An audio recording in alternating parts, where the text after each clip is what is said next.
भगूर नगर परिषद निवडणुकीत कोणताही अनुचित प्रकार घडू नये यासाठी नाशिक शहर पोलीस आयुक्त डॉक्टर संदीप कर्णिक यांनी निवडणूक व्यवस्थेची पाहणी करीत संबंधित अधिकाऱ्यांना योग्य खबरदारी घेण्याच्या सूचना केल्या. भगूर नगर परिषद निवडणुकीसाठी शुक्रवारी माघारीचा अंतिम दिवस असल्यानं येथल्या पोलीस स्टेशन बंदोबस्त तसंच निवडणूक नियोजनाची माहिती घेण्यासाठी पोलीस आयुक्त डॉक्टर संदीप कर्णिक यांनी भगूर नगर परिषद कार्यालयात निवडणूक निर्णय अधिकारी पंकज पवार, सहाय्यक निवडणूक निर्णय अधिकारी डॉक्टर सचिन कुमार पटेल यांची भेट घेत निवडणुकीचा आढावा घेतला.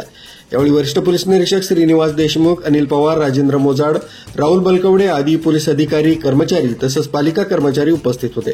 दरम्यान यावेळी डॉक्टर कर्णिक यांनी नूतन प्राथमिक विद्या मंदिर, ज्येष्ठ नागरिक कार्यालय, बालविकास मंदिर, टीझेड विद्या मंदिर, मराठी मुलींची शाळा आदी मतदान केंद्रांचीही पाहणी केली.